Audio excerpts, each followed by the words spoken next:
everyone. This is Toni Vanschoyck. I am so excited to be here today because I have a very special guest that we are going to feature here on Wealth Rescue. And what is Wealth Rescue? It is a platform where I get to talk to amazing entrepreneurs that have done incredible, like life-changing things in their lives and the lives of other people. Here today, I have Matt Berthot. He is an incredible person. He actually is a former public education professional and turned entrepreneur. And so he has an incredible story that he's going to share with you all today. And he's going to catalog and walk us through the path of how he came from an institutionalized platform to being his own entrepreneur. And now he's making double of what he's making in a year and a month. So Matt, I am so excited to have you here today. I'm so proud of what you've done. When we connected the first time in Portugal, just a few short weeks ago, you had told me your story. And I said, Matt, the world needs to hear your story. And That's so exactly how she said it too. yes. And I'm so honored because I think I'm like maybe one of the first people that you're really going to share, Yep. this transition that you've been through and how you can help others go through the same thing. But let me start with, okay, let's start with your, who you are. Who is Matt? Okay. Well, thank you so much for that intro, Tony. I feel like you literally are in my family now. Like, I feel like I'm talking to my aunt that's so amazing, that is like the coolest aunt ever.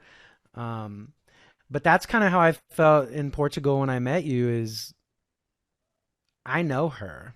I know this energy. Like, this feels very comfortable to me. So where we're at right now, my name is Matt Berthot. Voiced by Matt is the brand, is what I do. In short, I teach people how to find their voice, keep their voice, share their voice, and connect their voice with the world. And I think the most simplistic answer to what I do is I allow people with my work, with people one on one and in group settings, I let their souls come out and say hello. We're a soul with a body, not a body with a soul. And my whole life, I've been very spiritual, very excited about everything. And now I know why. I'm very excited to be on this podcast to share my story. I am a little nervous about this because I haven't really talked this open about what I'm about to talk about for about 3 years, 2 or 3 years. Since this, now it's a great thing about what happened, right? But going through it, it sucked. It was painful. It was embarrassing, depressing, sad. You know, It really, so when we met and you told me the story, I could really feel how much it hurt your heart about what you went through. And because you know why, Matt? Because it mattered. mm, it it It, was it, my it first really did. dream. Mm-hmm. It was my first dream. I remember growing up, I'd put my CD Walkman on, and I must have been in like middle school or high school. It had to be like freshman year, because I think Lion King came out like 1992. Um, that would have been my freshman year of high school, and at that time I was not in choir. But I would put my headphones on in the bathroom. I'd lock the door, and I'd stand in front of the mirror and direct an imaginary group. I wasn't even in choir. I played the drums. That's what I did. But I remember listening to the Jackson 5, dancing and singing.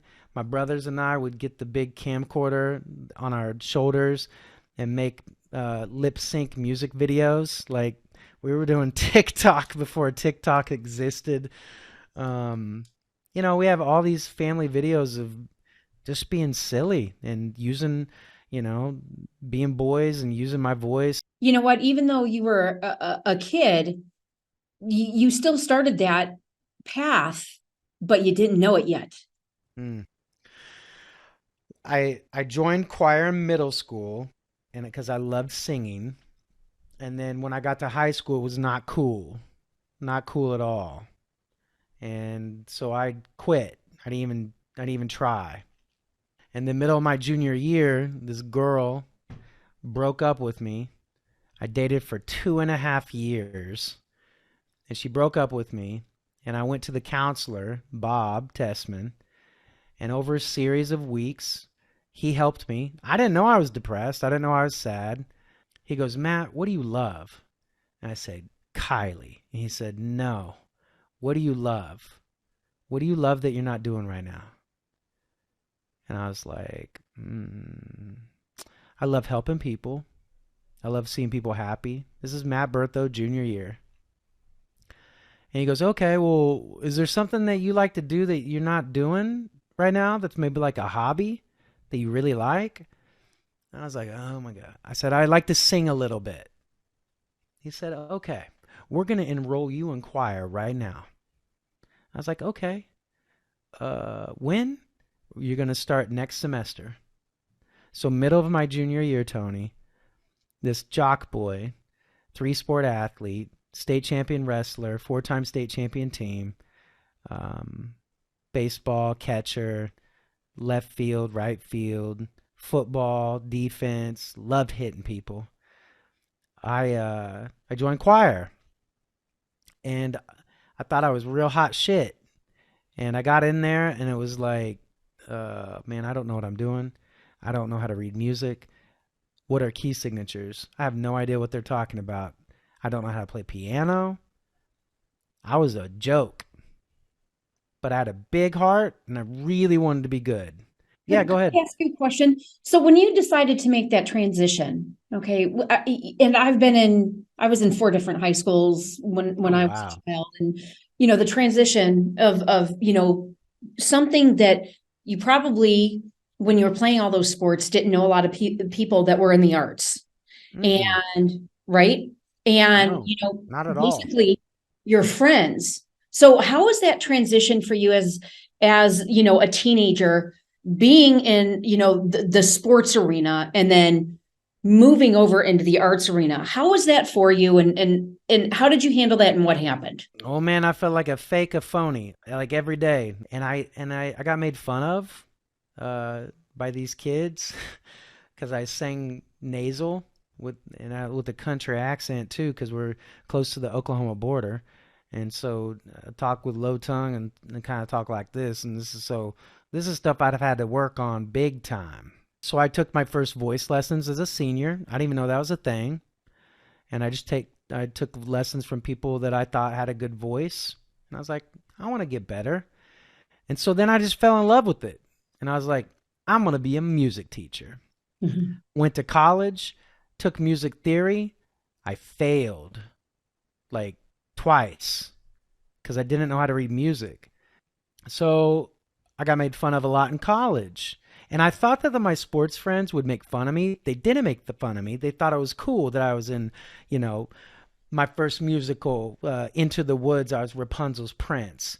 And, then I went to Friends University in Wichita, Kansas. And that's where I met my wife. I got to travel all over the world and sing in the Singing Quakers. And I changed my major 3 times, Toni. I Mhm. was music ed. I felt like a fake, a phony. I changed to vocal performance because I could sing real well. At that point, I could sing, and I didn't want to do foreign language. So I changed to religion. I was going to be a minister. And I didn't like the behind the door stuff at church, like the way that they talked about money and stuff. And I was like, this ain't for me. So I went to Kansas Boys State every year as a counselor, as service. And I got to be in charge of 90 going to be seniors in high school in a county. And every year, my county dominated. We destroyed everyone. There were 10 counties. And how they destroyed is I asked this question. You're supposed to be the best in the state of Kansas. The best leaders, the best athletes. Prove it. But don't prove it to me. Prove it to yourself. There's no ceiling on your potential. Go. That's all I would say. And I'd give them a little bit more than just that. And they just dominate. Everything that we did, we won. And my colleagues that were my peers got real pissed off because Berthos County dominated. And I was like, dude, we're doing the work just like everybody else, but I'm excited about it. And so the last year, George came up to me and he goes, Bertho, how in the world do you get these kids to do what they're doing? Your projects were perfect. I was like, cool. Well, I just told him that there's no ceiling on their potential. But did And you and have, even though that you were just, behind them 100%, and I understand this in the industry that I'm in, is that, they have to have belief. Did you have a systematic way of, how the kids were dominating this every year? I mean, so fast forward to, 2 years ago, I took the Gallup Strengths quiz, and my number one skill is strategy. Mhm. So I was able to put the right people in the right place to make this kind of leadership happen with these people in a week, right? Um, but as far as it came from my heart, like a lot of this, it's spirit, the energy that I have. Like looking back on that kid, like he just knew exactly what to say and exactly how to say it and get people to get super excited about being their best. And that's exactly what I did. So I had this great experience, Tony, and then I had to go back to Friends University and tell Dr. Taylor, hey, uh, I'm supposed to be a teacher. I need to get back in the program. And he said, Matt, that's cool that you want to do that, but you're going to have to pass math for liberal arts with a C or better, and you're going to have to write a paper even saying why you should be back in this program. And so I did, and I graduated. It took 6.5 years for me to graduate, and I got made fun of because of that, by the way, by my friends that graduated early, that I was older than. So I had a choice. I could be a sales manager at a telecom in Wichita, Kansas, or I could be a teacher. And Andrea's uncle, who's my mentor, Jim Smith, at baccalaureate, he said, the best thing you can do in your life is help someone else. And I was like, I'm going to be a teacher. And so I put myself out there. I looked for a job that I could coach wrestling and football, that I could build a program in a 5A school. Winfield High School was the only high school that was available. I applied. I interviewed. I got the job. I was there for 19 years. 19 years. It was my Wow. only job that I ever had.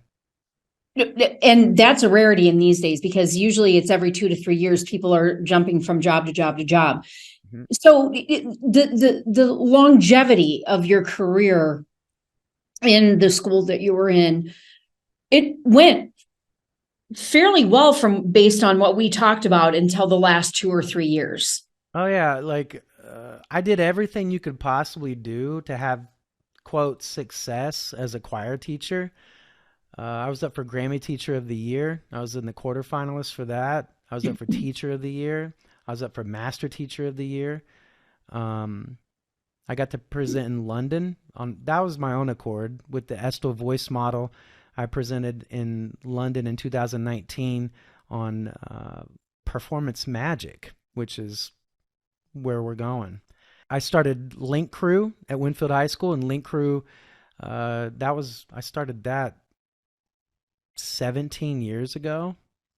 And it was a mentorship leadership program where the top 10% leaders are mentors for freshmen. So they have like a buddy the whole year, juniors and seniors. So I started that, and I was a part of that until this last year when I got removed.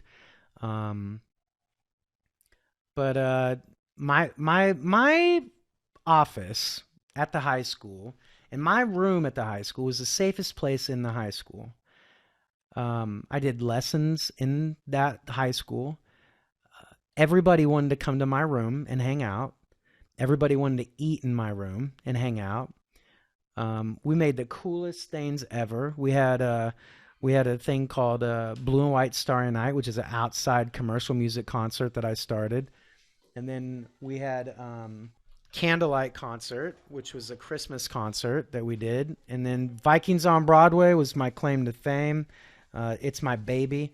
I started it 19 years ago. Basically, I took my favorite musical numbers and I made my own show. Act one and act two, lights, camera, uh, dancing, singing, acting. We worked on it basically all year. It was my first big brand breakthrough. VOB. We had a logo made, and guess what? Everybody wanted to be a part of Vikings on Broadway. Last year, Vikings on Broadway raised $24,000 in this town of 12,000 people. That's incredible. Small towns. I'm telling you, small towns and the supportive community is absolutely incredible. Yeah. So congratulations to that, because that is no small feat at all. No, but it also showed me that I can build programs and build events, and um, I should say this: I have professionals all over the world doing their thing. One of my best friends, one of my coolest friends of all time, Chase Foster. He is literally the Jonas Brothers musical director, and he travels all over the world with them. He helped produce and create their Amazon Prime movie. Like he was a big part of that, and That's incredible. yeah. Yeah, So but that's kudos to you. So congratulations, that you've been able to watch this person grow into this, platform that he has. and he is humble and he is a sponge and he helps me. Like this mic setup, the light setup, everything has been Chase helping me along the way.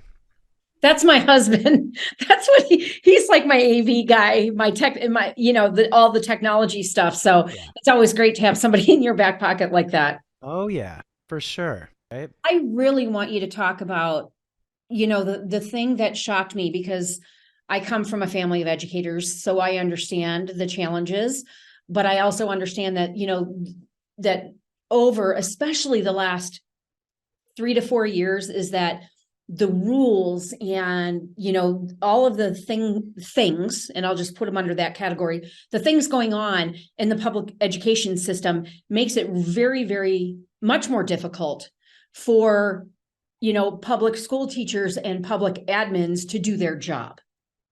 Okay.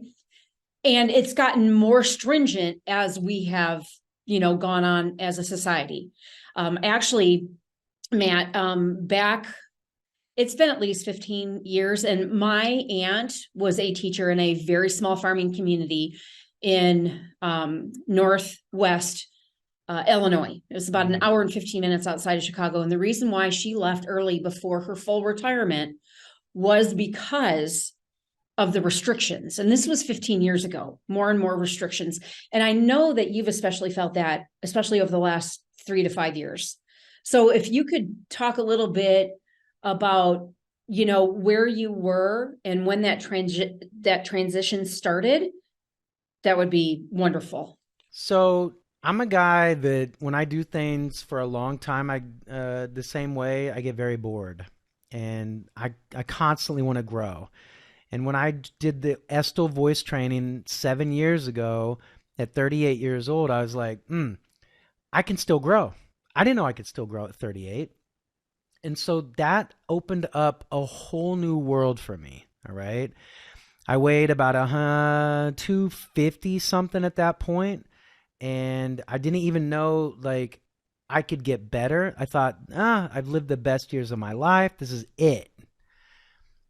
On January 1st, 5 years ago, I yelled at God and the universe, I want my health back. and I lost 60 pounds in 6 months. And I got to play my dream role, Stacy Jacks, one summer. And I weighed 159 pounds at one point playing that part, which, I weigh about 180 now. So it's a lot more healthy than I was at 159. But that's a sidebar to you're never too old to grow. You can always grow. So I joined the Arate Syndicate in 2019, and I started listening to a guy named Ed Milet and Andy Frisella. Yeah. And my chiropractor, Doug Swanson, was the one that introduced me to them. He goes, "You got to listen to these guys. They sound like you. They sound the way you're talking. You got to listen to these guys." I was like, "Okay, Doug, let me listen to them." I joined the Arate Syndicate that spring, and then I went to present in London about performance magic in in July, in August. And then in October, I went to my first Arate Syndicate Live event in St. Louis. And we were all doing 75 hard at the time. And Stephanie Van Dam turned around and she goes, "Hey, Matt, I got something to tell you." And so when someone says something to you like that you've never really met in real life, you're like, "Oh, I really want to know what you have to say now." And so she turned around and she goes, "Hey, I think I know how I can help you. And I know that you don't know why you're here." Because I didn't, Tony. I had no idea why I was in this room full of millionaires, all right? And I taught voice lessons for, at that point, 15 years, making like $30 for 30 minutes, all right? And I go, "Okay, tell me, what do you got, Steph?"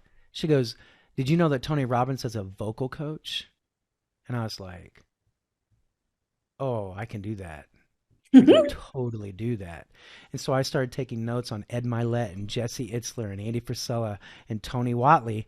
And I started taking notes on their technique, on their inflection, on their storytelling, on the magic that I felt from them, or if I didn't feel anything from them. And so then I got this idea. I was like, dude, I could coach business pros. I could help them with clarity, confidence, connection, communication, with craft, artistry, and magic. I can do this. I could totally do this. I see myself in this boardroom and they're about to go in. I get them into this state so people can feel what we want them to feel. I see this. I totally see this. And so I get out of that and I messaged everybody that was at the event, including Toni and everybody. A guy named Nathan Mansfield, he said, "All right, let's jump on a Zoom call." I jumped on a Zoom call. He goes, "Oh man, Matt, I thought you were full of shit. I'm going to hire you."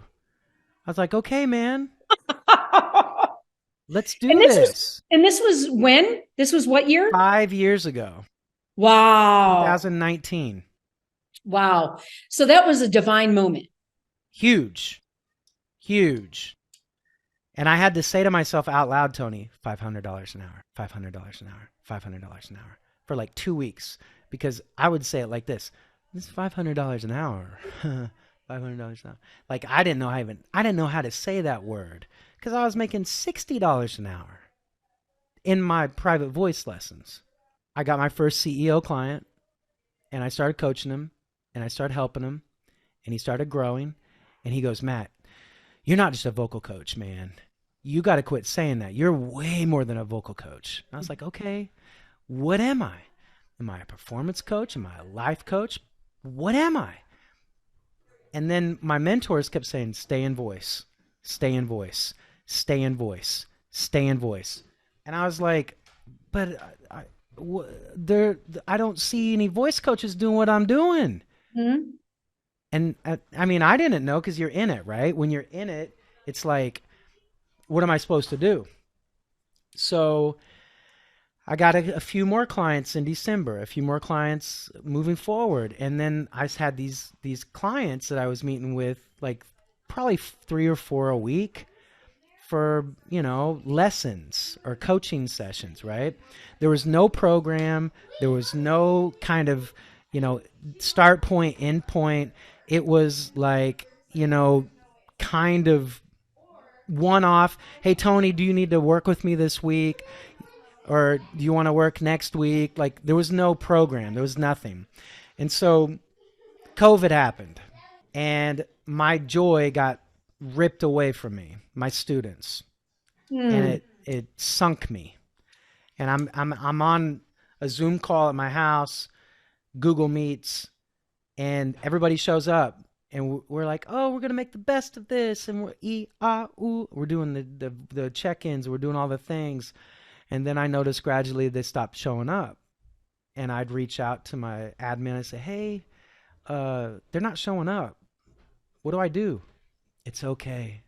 Just give him grace. It's okay. Just let them come when they're ready. This is a real hard time for them. It's a real hard time for them, social, emotional for them. Okay, well, I'm the guy that like asks them how their life is, and that I'm the guy that they tell like my grandma died, and I'm depressed, and I'm sad, and I have an eating disorder, and I'm getting abused, and I would go report that. I'm that guy for them. And then they stop showing up. Mm-hmm. And then we try to go back to school, and we're all wearing masks. And we try to do graduation outside. And I'm on a call with teachers, and some of them are wearing masks on a Zoom call. And I'm like, this makes no sense. And so then they're like, we're going to do graduation outside, and we're going to wear masks. And I was on the graduation committee to make this work outside in July. And I was like, why are we going to wear masks outside? That makes no sense at all. I got written up for that, the way I said that, because I offended one of the teachers. These two teachers didn't even show up to graduation. The ones that didn't want, the ones that got me in trouble, all right? Didn't even show up. And so that's when things started getting weird. I would stand up for myself over an email, and this person took offense to it. I got written up. Oh. So then we finally come back full. I go to the Grand Canyon. This was 2 years ago, and Mm-hmm. I do a hike, and I'm feeling amazing, and I'm on top of the world. Now, before that, June 2020, my dad passed away, and so I was going through a lot of depression, a lot of um, sadness, still struggling with that. I actually did a couple ayahuasca ceremonies that I can talk about now, um, and that helped a little bit. Uh, I was in therapy, just struggling. Your dad was a massive part of your life, obviously. Not the way I wanted him to be. Gotcha. Um, my dad, well, long story, real short. When I was in high school, my grandpa Berthot committed suicide. He shot himself in the chest. He didn't talk about his feelings. My dad never really talked about that with me ever, and he didn't talk about his feelings. My dad didn't. My grandpa didn't. His dad didn't. His dad didn't. His dad didn't. You get it? Yeah. Yes. So I do talk about my feelings. I'm the change. But I'm changing the family tree. okay, so I just want to ask you a quick question. Why do you think that you were different than the patriarchs in your family? I have no idea. Do you I think have it was, you have no idea. Do you think it was, you know, how you were wired as, as a I child think and growing up? Ed Milet says it a lot. Like, you're the one. You're the one. You're the one that changed the family tree forever. And And things happen to the things don't happen to you, they happen for you. Yeah. and I know I'm the one in my family to change this. I'm not only the one in my family, I'm the one that's helping people worldwide let their soul come out and say hello. And so It's and I just want to share this with you. It's so funny that you say that. You and I are so similar, breaking that generational and family cycle, that that we were different than our parents were. oh man. Yeah. And this is where it's at, right? And if you think of all you guys that are listening to this podcast, here you go. Your mom and dad, or the people that raised you, your bio parents, the people that raised you, whoever it is, if they were at their best and they had no limitations, my dad would have been a veterinarian and probably a really good musician. He played guitar, he sang, and when they had me, he quit. He quit veterinarians, and I never really heard him play the guitar and sing. My mom, she was the one at night that would talk to me about my feelings when I was sad, when the girl broke up with me, when my friends wouldn't talk to me. My mom was the one that did that. And guess what? When Matthew and Mark and Luke graduated, Toni, she went back to school and got her psychology degree and became a professional therapist. So Wow.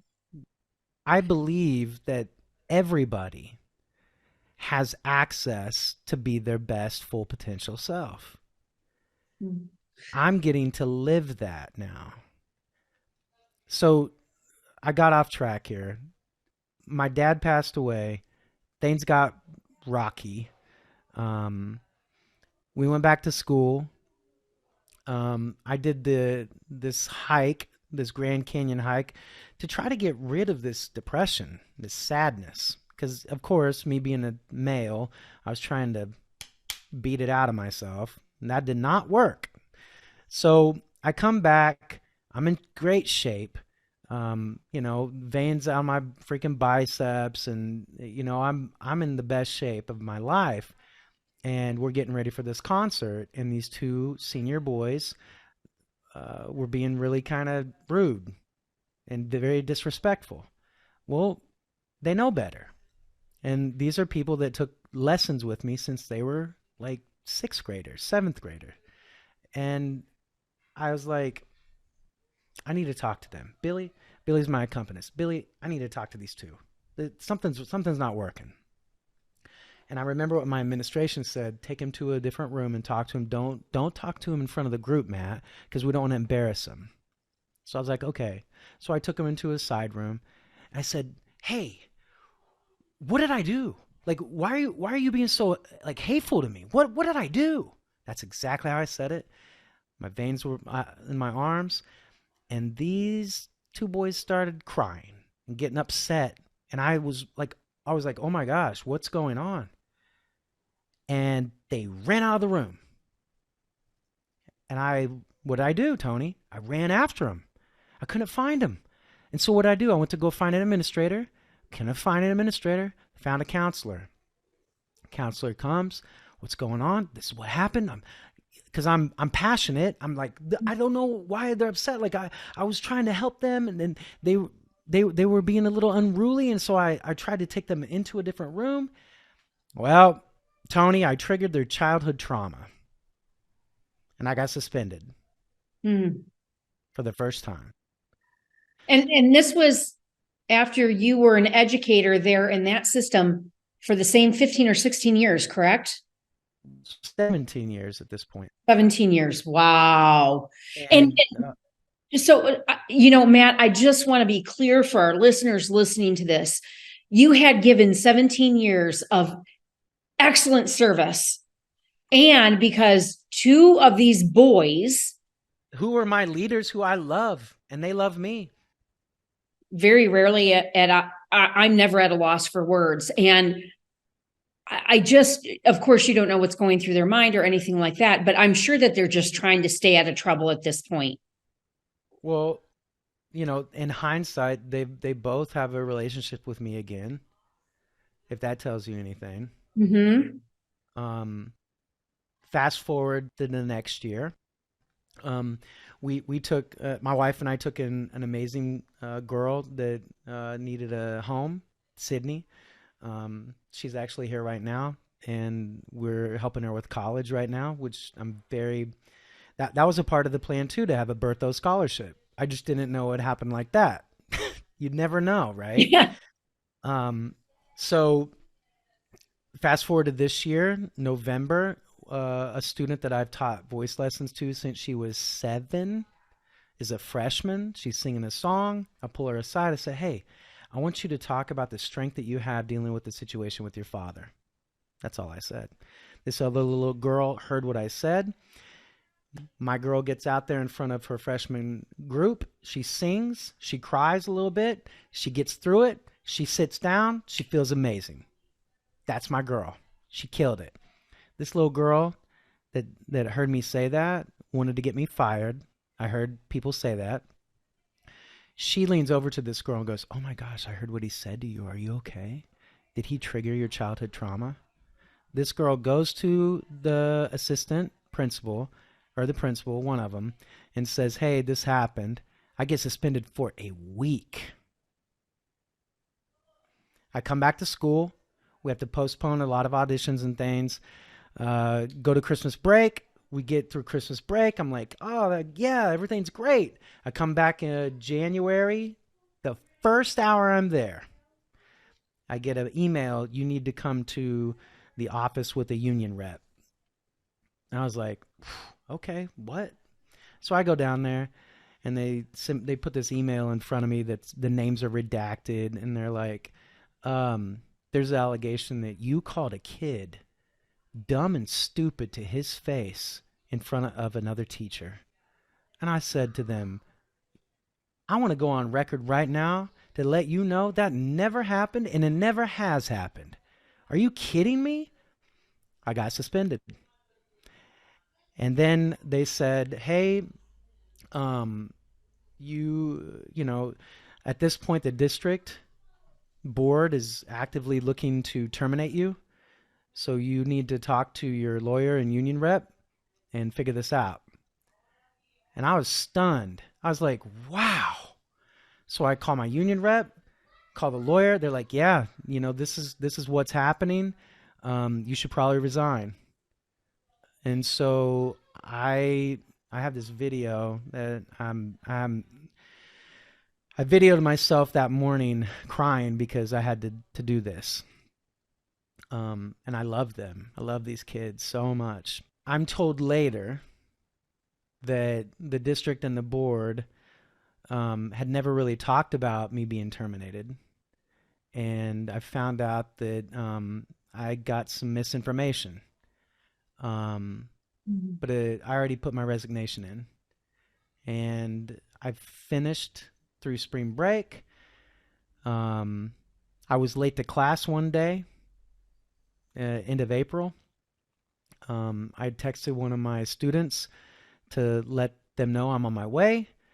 I had a lower back injury because I was being stupid with some, squats. And I was running a little late that day, and so I said, "Don't say anything. Don't cause a scene. Just I'll be there." Well, policies are very rigid, and the teacher needs to be there when they're supposed to be there, and you can't mess with that. So I show up late, and who's opening the door but the person that doesn't want me to be a teacher there anymore, pretty much. And I apologize. I text my principal. I'm saying, "Oh my gosh, I'm so sorry I'm late." And I tell one of my students, "Don't talk to these students. Like, don't make a big deal about this. It's okay. Like, it's fine." And we have class. It's beautiful. These kids are singing. It's doing great. I'm in the next week. It's a Tuesday. We're doing Paulus Pilgrim's Hymn. I get an email on my watch that I'm supposed to come to the office with a union rep during my favorite class. And so I go down there, and he goes, "Well, Matt, we're going to have to take your keys away." I was like, "What?" "Yeah, you're done for the year." I was like, "For what?" "Well, these two girls said that you bullied them and targeted them." Wow. I didn't say their names. I didn't like do anything to these two at all. "Well, this is where we're at." And so I said, "I accept it. I accept this. But I'm going to tell you right now, you have a problem. And here's your problem. I've been here for 19 years. I've given everything to this community and these kids. And I'm going to miss this a lot. But you don't have any concrete evidence. You never did. You took the hearsay of these kids and these parents that didn't get what they wanted, and you hung me. You did not support me. And now I'm done. I'm gone. And so I interviewed at Arc City High School, and I called them and I said, take my name out. I FaceTimed my wife. I FaceTimed Megan. I FaceTimed Sydney. I said, we're going all in on Voiced by Matt. It was May 2nd. And I just wanted to get 2 business clients a month to pay the bills. That's it. And then we got like 10 or 15 clients very quickly. And then I was in New York, and we had a chance to get another client and to make what I would make in a year at my old job in public school in a month. Long story short, I did it. And where we're at right now, I've more than doubled what I've made at Winfield High School. And here's the deal. I love those kids. I love them so much. And I'm going to miss them a lot. And it hurts me that I'm going to miss out on choir camp, on Vikings on Broadway, on Candlelight and Blue White Starry Night. So I'm going to back up and make this broad stroke picture for everybody, what God did, the universe. 5 years ago, I got a little slap. Hey, Matt, it's time to get out of public school. Year 2, a little harder slap. Hey, Matt, it's time to get out of public school. COVID happened. Punch. Boom. Hey, Matt, you're done. All the fun and all the comfort and all the things that you had before, it's over, man. Year 4, suspensions. May 2nd, 2023, knockout punch. And I was like, okay, fine. But the purpose is to help leaders find their voice, keep their voice, share their voice, connect their voice, so that their soul can come out and say hello, so that they can inspire, impact the world now. And my events aren't made for Winfield anymore. They're made for New York, LA, London, Dallas. They're going to be made for the people that attend. The people that are there, that are going to attend, that you're going to be able to touch their lives throughout, all of this wisdom that you've gained, what you can impart on them.